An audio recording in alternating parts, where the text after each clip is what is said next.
Thanks again for the opportunity to speak. We have a lot of material. Let's get right into it. I'm going to talk about these main issues with you today.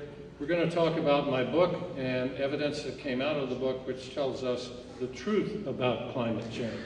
We're going to talk about this dangerous new cold era that's coming. We're also going to talk about the fraud of man-made global warming.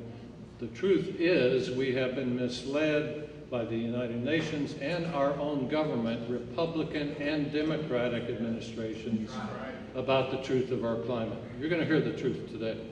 I'm going to urge and discuss with you when the last one happened and how we need to prepare for this next climate change. And I'm going to add a new component to our discussion with the introduction of the International Earthquake and Volcano Prediction Center, a new science organization I have been asked to chair by scientists around the world. If you read my book and you hear my presentations, there are two fundamental messages that come out of it. They are both profound, they affect everyone in this room, and they will affect generations to come, your children, your grandchildren, your neighbors. First off, the sun has gone into a state of hibernation.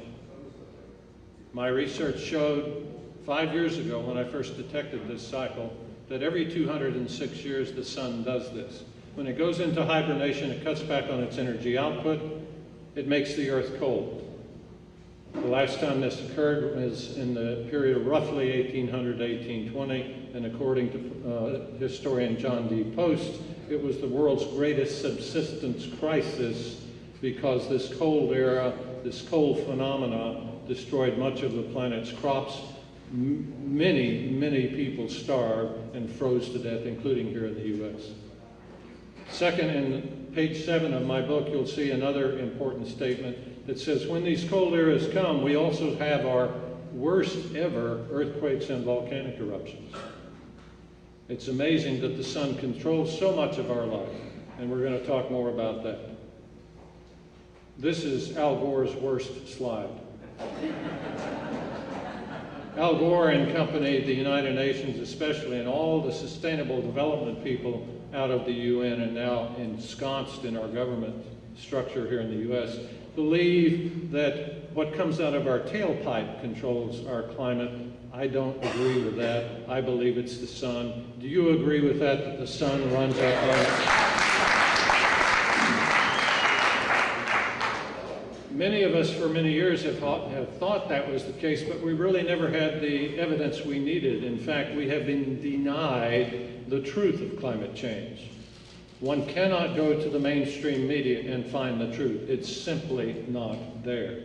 What you will find is lies, deceptions, smoke and mirrors, all in an attempt to foist an Agenda 21 or Sustainable Development Program throughout the world. It is not a global mass right-wing conspiracy. It is a fundamental socialist conspiracy that has begun many decades ago. And as Dr. Kaufman has mentioned and Ruth Esser have mentioned, this is now a major global effort for a new form of one world order. So who am I to tell you these things? Who am I to tell you the truth about the climate? Whereas Al Gore, a far more distinguished gentleman than I am, tells you something else. Well, everyone needs to know a little about the speaker's background when they get up on the stand. You've heard a little about me, but let me focus on items 7, 8, and 9. It says that I am a leading U.S. expert on the next climate change to the decades of cold weather that I have predicted, and author of an internationally acclaimed book called Cold Sun. That's true. And in fact, the word leading here does not mean necessarily I'm a leading scientist in the field, but in terms of one person in the United States telling the truth about the next climate change, regrettably, that is me. That is a sad and tragic and lamentable situation, but that's where we find ourselves. The scientists across the U.S. and across the world who know the truth about the climate cannot and will not tell you the truth for a lot of reasons, some of which you already know. Power, money, political influence, fear, all of these factor in. one of the most successful climate change prediction experts in the U.S. based on the RC theory. I'll explain that later. Everyone needs to understand what I have said, what I have predicted, what has come true, and what has not come true. Fortunately, there's not much of the latter just yet. And again, the reason that I am now the chairman CEO of the International Earthquake and Volcano Prediction Center is because of my work in climate science and my book. A group of internationally recognized experts in earthquake prediction came to me in September of last year and asked me to pull together the world's best prediction experts and finally begin a regular process of predicting the world's most dangerous earthquakes before they happen. I have been honored and humbled by that request, and we'll talk more about that later. Item 10 is very important. As soon as I said that global warming was coming to an end, that a new climate era was coming, that the sun was going into hibernation 5 years ago, I was immediately attacked from every side of the political spectrum. Conservatives, liberals, the media, the scientific community, everyone attacked me for making such bold statements. I came out of the space program. I was not a climate scientist, wasn't an environmentalist or conservationist, that anyone could tell. I certainly wasn't a senator with a documentary out of Hollywood. By the way, good old Al calls me a pseudo-scientist who counts sunspots. I'm more polite when I talk to Al, but that's my background, and I hope you'll find from the evidence I'm about to give you that people like me are out there and we do know what we're talking about when it comes to climate. The book that I wrote is displayed here. It's called Cold Sun. Please go to Amazon.com. Anywhere online you can get the book for half the price. I could sell it to you if I had any today. I apologize, didn't have time to bring any in. But here are some of the comments that came out of that book. These are from other eminent scientists around the world. I have been extremely gratified by the reception this book has received. These comments come from great geologists and other thinkers of our day. That's an incredible statement. It comes from Dr. Tsunoda, Professor Emeritus of Geology from a major university in Japan. You can read the rest of them there. I want to thank my wife for this final comment.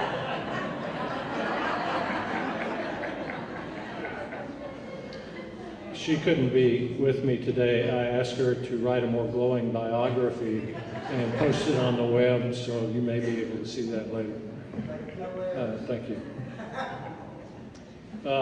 Man-made global warming, I think everyone here deserves to know where I stand on it. I'll let you read that for a moment. Do you agree with me? Man-made global warming is the greatest scientific fraud in the history of science.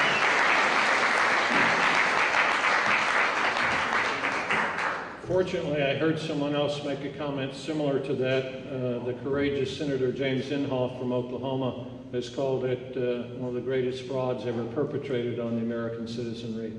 There are a few of us who are standing up and making these statements. I hope after today there's another 150 making that same statement. This is easily proven, by the way. There's really not a lot of effort to prove fraud. You have to go back to the people who started this, and you'll find out they said they were going to defraud us. They actually were bold enough to say that. And if you listen to Dr. Kaufman's presentation and you listen to some of the other authors he quotes about the extreme liberal progressive mind, they think that they know everything and we know nothing. That's why they're so bold to tell us up front they're going to defraud us and they're going to get away with it.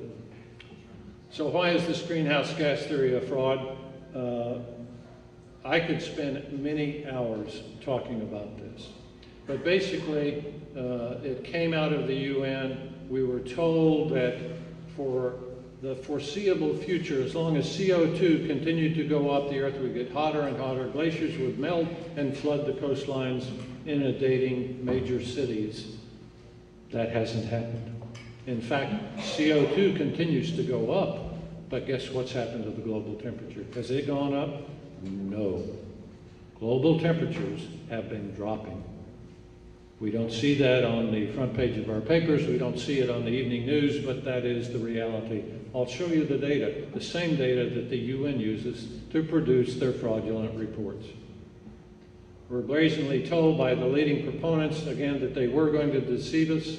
And if you look at the actual CO2 that they say is driving this, that comes out of our tailpipes in our factories, it is really a minuscule, insignificant amount.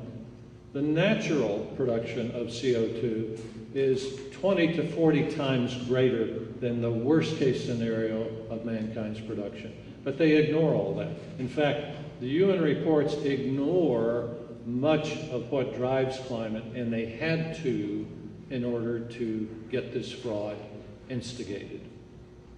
One thing that scientists do as a rule that is fundamental to the scientific method, once we have a theory, we go out and we explore that theory. We do all the testing and the data and the analysis, and then we come back and look at the theory and say, does the data match up with the theory?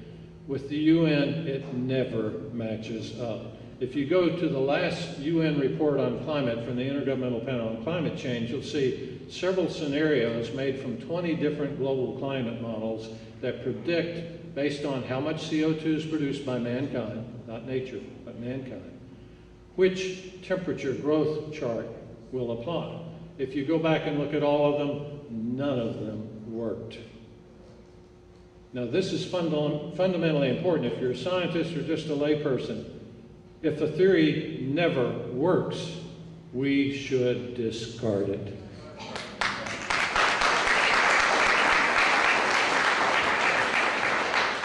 Those of you who've kept up with some of this have read some of the exposés of emails between cooperating scientists on this fraud of climate science, ClimateGate 1, and now there's a ClimateGate 2, another 1,000 emails that came out. And there are two key things that one sees in all of these emails, and there are several books out on this subject alone. One thing you see is scientists actively corrupting the data, covering up the data, to show that their fraudulent reports are correct. It's a fraud. The other thing you see in reading these emails is that what should be there is missing. We don't see emails between these UN scientists that say, we should be doing everything we can to make sure our science is correct and our data has ultimate integrity before the people. That's what we should be reading in these emails. Instead, we're reading just the opposite. It's a cover-up. It's a deception. That's what we read.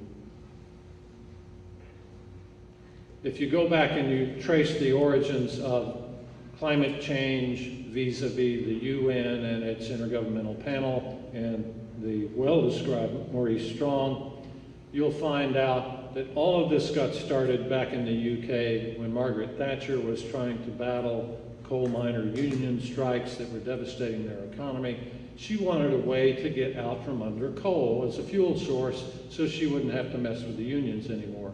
She went to an outdated scientific theory from 1896, which was disproved when it was first proposed. And she said, aha, this man-made CO2 thing might do it. I can convert us all to nuclear, and we can get rid of the coal unions, and I'll be free of that problem. And that, ladies and gentlemen, is how it all started. The Iron Lady herself had no idea this was going to be so corrupted and become so global that it would come back to haunt future generations of UK citizens, much less the US. But that's exactly how it got started. Nigel Calder does an excellent video on this subject, and he explains all of that. But what we find when we go back and we look at all these UN reports, curiously, there are two little universities in England, the Hadley Center and the University of East Anglia. They're two of the most primary centers for excellence on climate change used by the UN.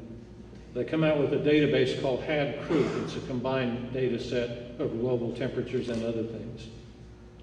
So why is it that two little obscure unknown universities in England became the source of all this?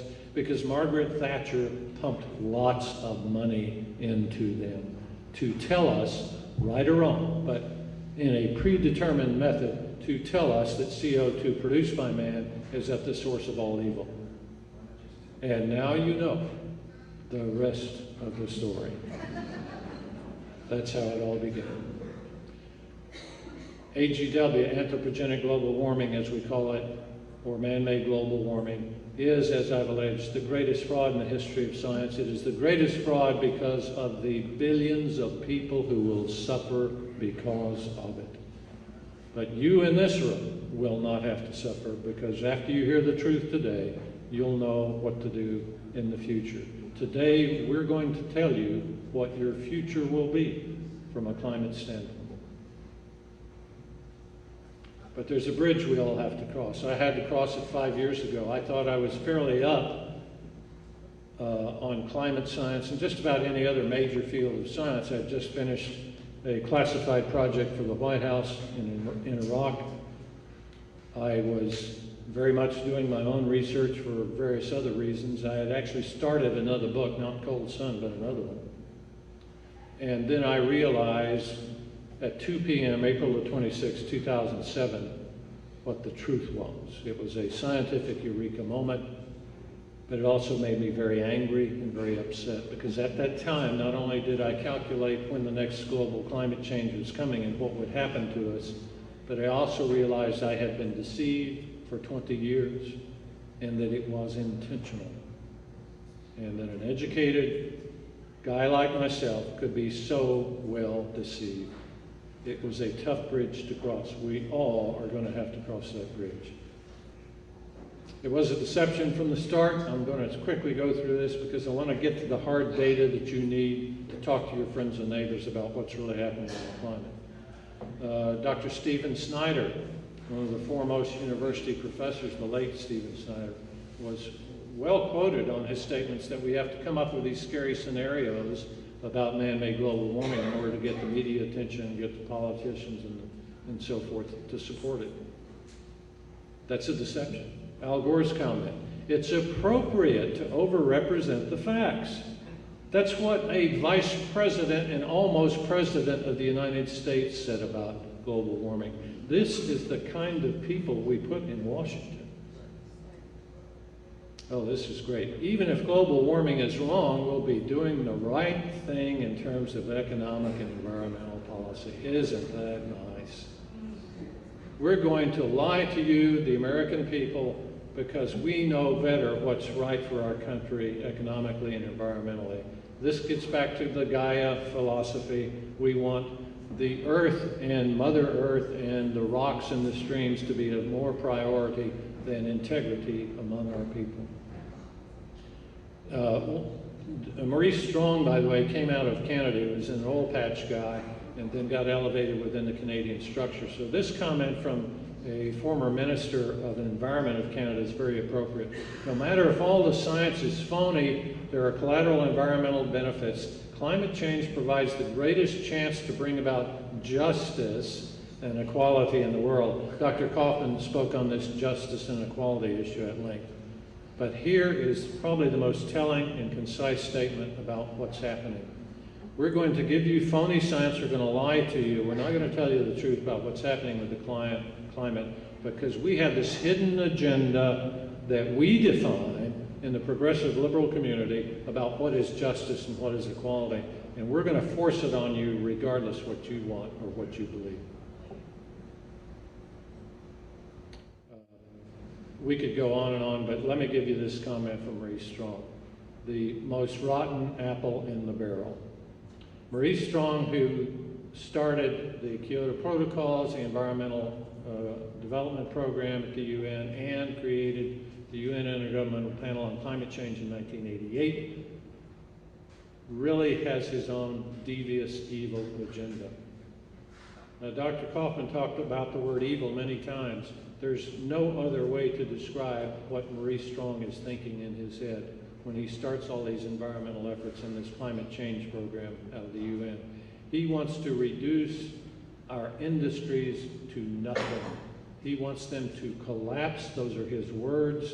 And he says to all the UN, this is Rio 20 years ago, by the way, he wants everyone in that international group to help make that happen. He says it's our job to make it happen. How evil is that? And this is the guy that was in charge of the entire UN environmental effort. He was also the same guy that took and endorsed a nearly $1 million check from Saddam Hussein as payoff for his role in the oil for food scam. This guy needs to be on another planet, not on this one. Do you agree with that?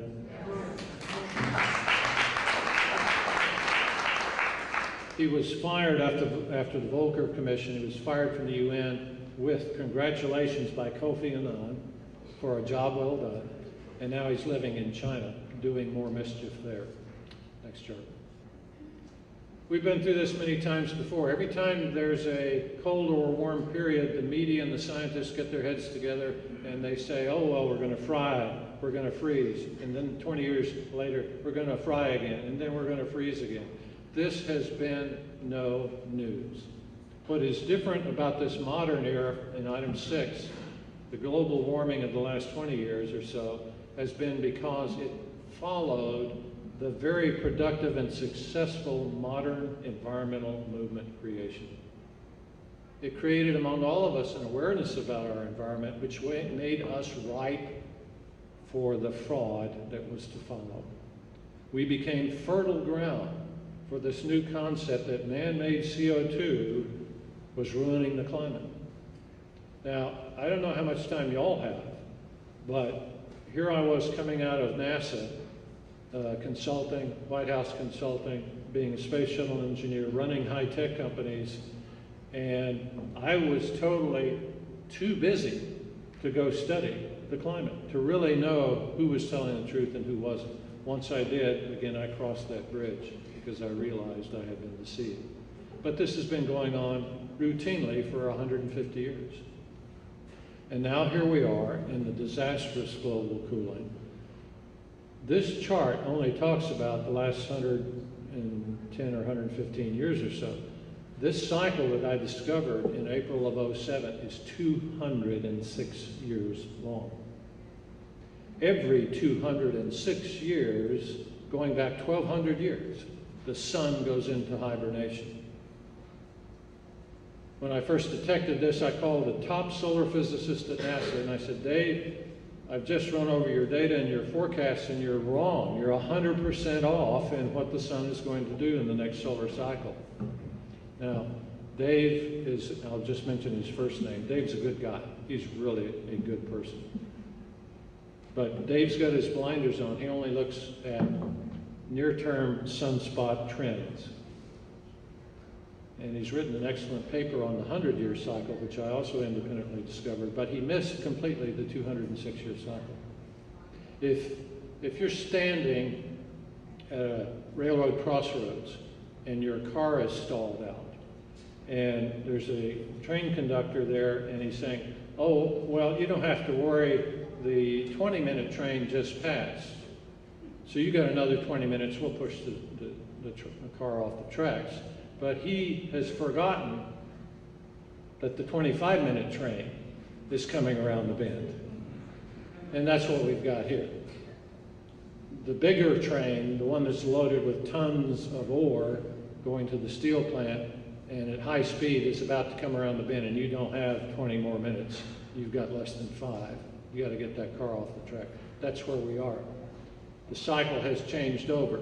Global warming, fully accounted for in the 206-year cycle, has ended, and now the global cooling has begun. I announced this April and May of '07. I said within 3 years global warming will end, the sun will go into hibernation, the Earth's atmosphere and oceans will start to cool, and a new climate era will begin. We'll talk more about that. So let's look at the data. Here's the last 30 years. Now there's important data to see off any chart, but let me point to this period right here. This is where the green line peaks. You can forget the red line. It basically starts where the chart starts down here. and it ends where it ends. It doesn't tell you what's happening in the future. The green line is the fifth order binomial. It's a math term, but basically it tells you what's the underlying trend. The underlying trend shows that right in here, global warming peaked, and we've been in a steep decline since. Let's go to the next chart. Here's a closer view, the last 20 years. Here's the very high temperature of 1998, the warmest year this century, possibly tied with 1934, but most likely the hottest year. And here's when it stopped, leveled out, and started to drop. Let's look at the last 10 years. Next chart. Here you are, ladies and gentlemen. Follow the green line, and now you can follow the red line if you wish, because now everything is down. Look at this steep drop. It's dropping even more rapidly. I made my prediction right here in a very warm year, 2007, the same year that Al Gore was told he was going to win the Nobel Peace Prize for creating awareness. I think he created something else, but I can't use that in public discussion. But if you extend this back to 1998, ladies and gentlemen, 14 years of declining global temperature. How many times have we seen on evening news and read in the paper, the Earth's getting warmer and warmer and warmer? Certainly, it's countless. Over the last 14 years, when we've been told the Earth is getting warmer, it has not. It has gotten colder. That's the truth. Take that home. Tell your friends and neighbors. Ladies and gentlemen, there is no global warming anymore. Do you believe me? Yes. Thank you.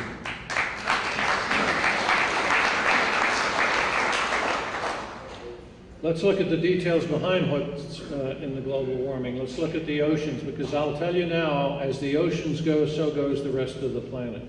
The oceans are a vast, unfathomable, no pun intended, heat sink. It absorbs energy, it releases energy.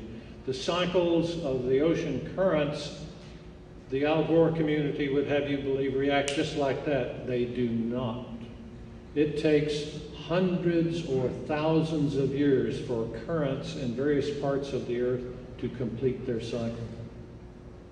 That is one of the primary reasons that we still see CO2 going up, even though temperatures have started to drop rapidly.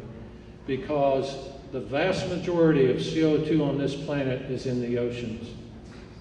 It has little or nothing to do with the last 100 years of man-made CO2 production, which is still a minuscule part of the total, because all that CO2 that's in the oceans was created 800 or 1,000 years ago. What we're seeing is a natural growth cycle in CO2. Anyone that studies the cycles of CO2 and glacial ice ages, where we've gone back and pulled ice cores and measured the CO2, can tell you all that. This chart gives you a big picture for the decline in ocean temperatures. It's very similar to the 30-year chart you saw before for the atmosphere. Let me show you, however, what happened. Right in this area here, 2005 to 2007, temperatures peaked. They dropped dramatically historically in 2008, which very few people read about in the newspapers or saw on TV. Peaked again in 2010, but look at this. If you extend that line down through the center of these other lines, we're down to here right now. We're dropping rapidly. Pardon the chartsmanship. The next chart, I'll update it, and we'll be down here.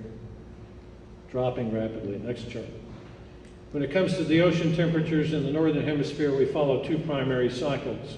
They have their own cycles, 40, 60, 80, 100 years long. In this case, I'm talking about the PDO cycle, Pacific Decadal Cycle. It's a 50, 60-year cycle, but I'm showing 100 years of it to give you a bigger picture here. Here you can see how the cycle drops, peaks, and drops again. We are currently in the dropping phase of the PDO cycle. We will hit bottom right in here if we haven't hit it already. And look what happens when you get into a bottom cycle. How long does it stay cold? 40 years. Closing in on that last 30 years, as you can see, the Pacific Ocean, northern Pacific, has been dropping like a rock for 30 years. The other major cycle we follow in the northern hemisphere is the Atlantic Multi-Decadal Oscillation, or AMO cycle. similar to the PDO, but not in the same phase as at all times. It goes up, it goes down, it goes up, it goes down. Next time you hear a presentation from Sid, this cycle will ring true to you, because where we were told that fishing stocks were depleted by overfishing, and in some cases that's true, on a global basis, not true at all. If you look at what's happened in the salmon area, for example, we were told we'd have to stop salmon fishing. We did. It ruined a lot of businesses and a lot of jobs in the Northwest. But it was all because of a natural cycle. Salmon stocks, because the PDO cycle is what it is. It's getting colder. When the oceans are colder, we have more fish. It's that simple. It's that simple. Okay. We've had a lot more fish in the Atlantic, but guess what's going to happen here? We're at peak. Just like here, it's going to drop like a rock fairly soon. We're at peak. See these peak lines here? Look at the similar pattern we see here. We're at peak. Now the AMO cycle may still stay warm for a few more years, but then it's going to drop way down here. It's going to be the coldest in 200 years. And when it's cold, the PDO cycle will be at bottom. The Pacific and the Atlantic will be the coldest in 200 years, and it will last for 40 years. How many in here were told that for 2 years the Earth underwent a dramatic reduction in sea levels? Maybe 10% of you. Why isn't it that everyone on this planet knows that it was front page on the New York Times and the Chicago Tribune and the Orlando Sentinel, the Miami Herald, and the Pensacola local paper? And why weren't we seeing that on ABC, NBC, and Fox News? Never saw it.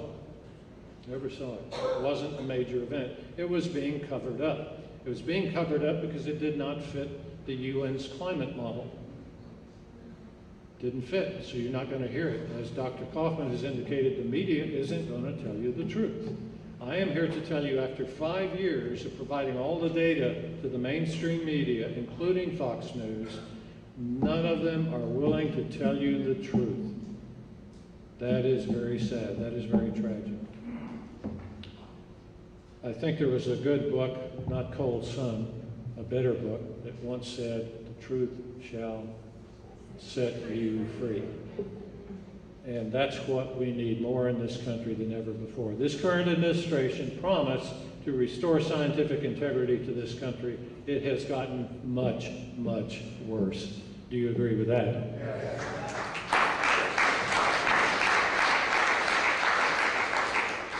I have issued a press release. It's now the current press release on the website for the Space and Science Research Corporation. It tells you my forecast for the future on the sea level decline. Sea level decline for 2 years. We continue to see news about warming, rising sea levels, the threat to Florida, blah, blah, blah. Let's go to the next chart. I'll tell you what's really happening with sea levels. This is a very, very important chart. You need to understand this chart and tell your friends and family.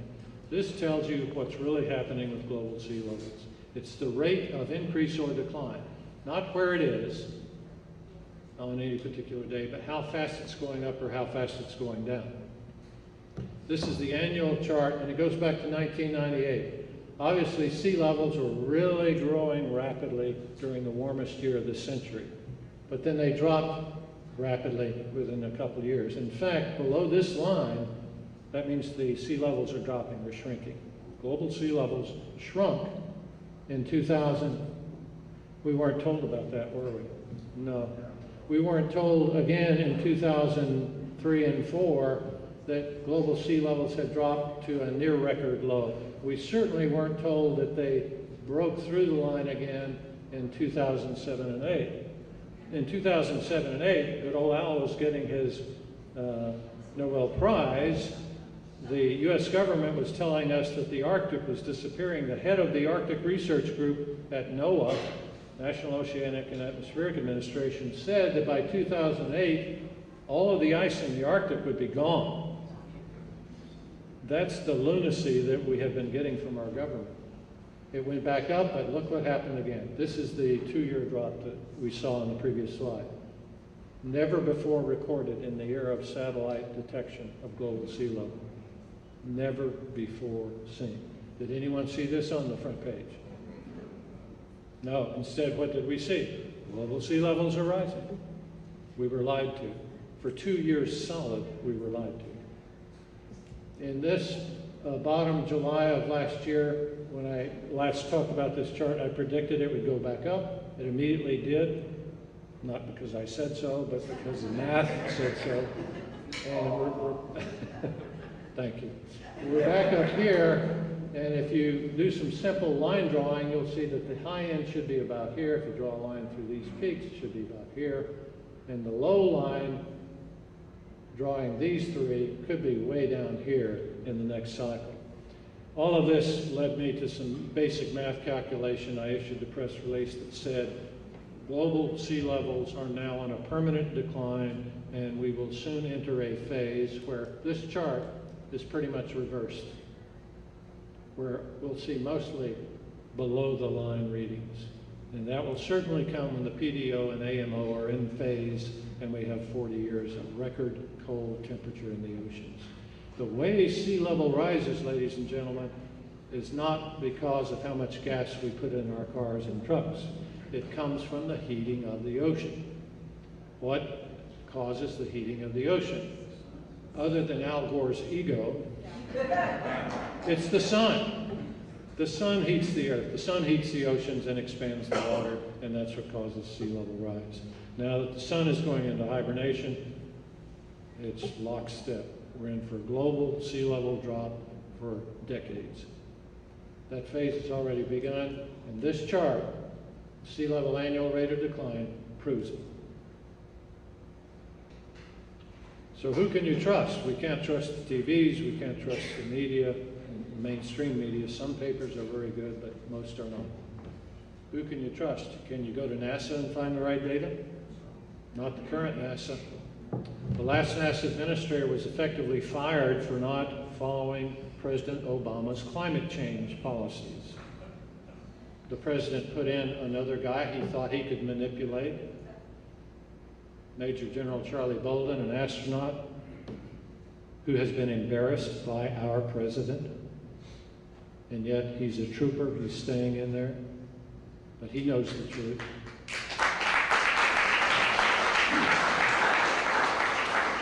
You can't go to the NOAA administrator or the president's science advisor. That's why almost 2 years ago now, after reading the reports they sent to Congress, I called for the firing of the NOAA administrator and the firing of the president's science advisor for lying to the people in the U.S. Congress. Did I do the right thing?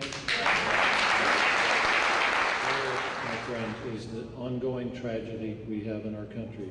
We have universities in this state and throughout the U.S.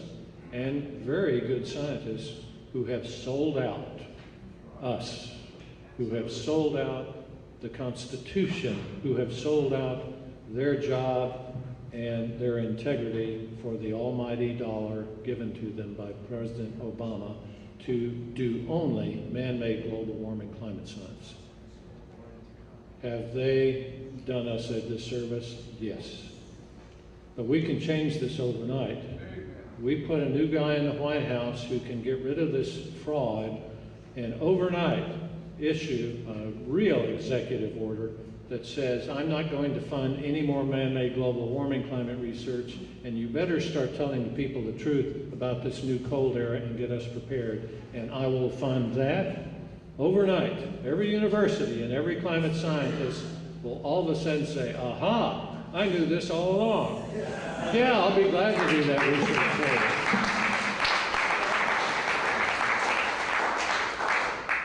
So what evidence do I have to say that this solar hibernation is for real and everything that comes from it, the new climate change and so forth? Well, not only did I predict it, I confirmed it and had a press conference 1st of July, almost 4 years ago, a little over 4, and announced officially that global warming had ended in a TV news conference. Several things happened right after that. The Chicago Climate Credit Exchange collapsed within 30 days. I am really proud of that. The term global warming was all of a sudden no longer used in the White House. It went to climate change. So they could co-opt the new cold era as also being caused by mankind. Other things have happened since then. And as you now know from Dr. Kaufman and others, now that the king has no clothes, everyone knows the earth is getting colder. The Rio +20 conference even got rid of climate change. It's now sustainable development. This is the lunatic mind of the progressive left that wants to constantly stay in power and tell us how to live our lives, and are willing to lie to us to do so. But since all of this has happened, the NASA has now confirmed my prediction, so has the National Solar Observatory and the U.S. Air Force. In fact, some of these same scientists have now stepped forward and said, yes, this is true, are saying it's going to be much colder than what I am predicting, which is bad enough. We're going to have to go very quickly. This is a bigger picture of the sunspot cycle. It shows the Maunder minimum and the Dalton minimum by name, named for various people who studied that era. The Dalton minimum was very cold. It was during the last war with Great Britain. Thousands of people in the U.S. froze and starved to death in the U.S. In 1816, we had the era called the Year Without a Summer. We had snow and ice in the middle of August. All the crops were destroyed. We will have worse happen this go round. Some scientists are saying that it will be as bad as the Maunder minimum. In the Maunder minimum, New York Harbor froze over. You didn't need the Brooklyn Bridge, it wasn't built then, but you could have walked between the islands, and you can do so again if it gets that bad. The Baltic Sea was frozen over. They built hotels and homes and shops on the Baltic Sea because it stayed frozen over for so long. The River Thames froze over. They had fairs and festivals on the frozen Thames River. If that happens, ladies and gentlemen, if we have a cold era as cold as the Maunder minimum, the death and destruction, the global and social and economic upheaval will be biblical in scale. I'm saying it will be at least as cold as the Dalton minimum. That's going to be bad enough. This just shows the predicted sunspot cycle we're in. I predicted it would peak in 2012. Guess what happened, ladies and gentlemen? Exactly what I said. Now we get a double peak. See the double peak here? But the main peak came in 2012. We're now coming back up to the double peak in 2013. But when I called the head of NASA's physics group, I said, we're going to peak in 2012 with a sunspot count of about 74 on average. Look at this. 50, 75. With the double peak in here, we're going to be maybe even less than 74. It looks like I hit it out of the park again. But I wasn't the only one. There were other scientists that did so. That's right. We have a lot to go through in a few minutes. This is a chart by a friend of mine that shows the big picture for the next few decades. It shows the global warming we just went through, and now we're heading into a prolonged multi-decadal drop. This is a mathematician's interpretation of my prediction in my RC theory. It shows the bottom temperature statistically will be 2031, according to his formula he developed from my theory. My theory, math, showed the year 2031. Dr. Abdus Samatov, the Russian scientist whose chart you last saw, said the 2030s. Dr. Theodore Landscheid, one of the foremost late researchers in this field, predicted decades ago that it would be 2031. We're all on the same sheet of music. We're going to have the worst cold in 200 years. We're going to have a lot of crop damage. Ladies and gentlemen, there's not a lot of good news about this new cold era. The good news is that you're hearing it perhaps for the first time in this room today. And you can tell your children and your grandchildren to be prepared. What do you do when you go to the store in 2 years and there's no bread? Because a freak cold front came through and wiped out the Montana wheat harvest. That's the kind of thing we need to be prepared for. Unlike the smooth chart that you saw, we're going to get freak cold events that come through, especially after these major volcanic eruptions block out the sunlight. It's going to be that kind of scenario. We have to be prepared for dramatic, historic, major geophysical events in the future. This guy didn't prepare.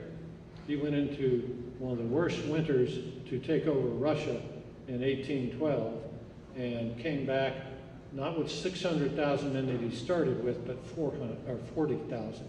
Many died on the battlefield in combat, but most froze to death. I mentioned the volcanoes and earthquakes. Next chart. This is the big one here in the U.S. The last time we had a solar hibernation, the worst earthquakes in U.S. history occurred, the New Madrid Fault.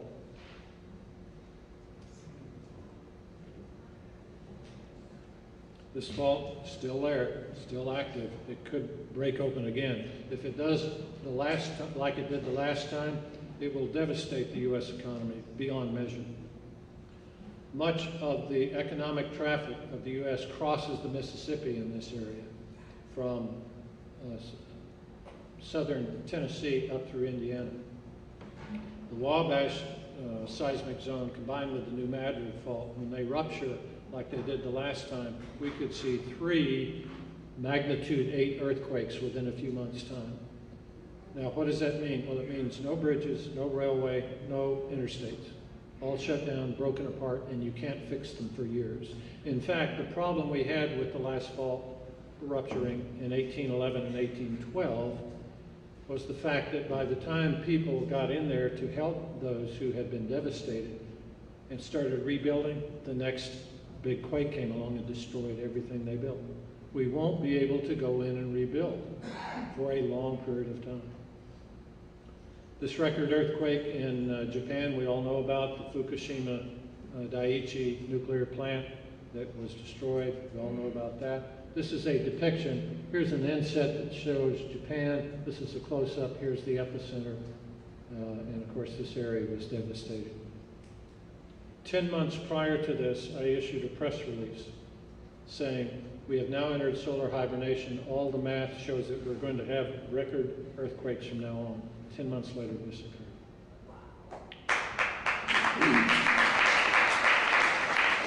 Same thing with volcanic eruptions. Mount Tambora, the largest recorded ever volcanic eruption, occurred during the solar hibernation of the last event.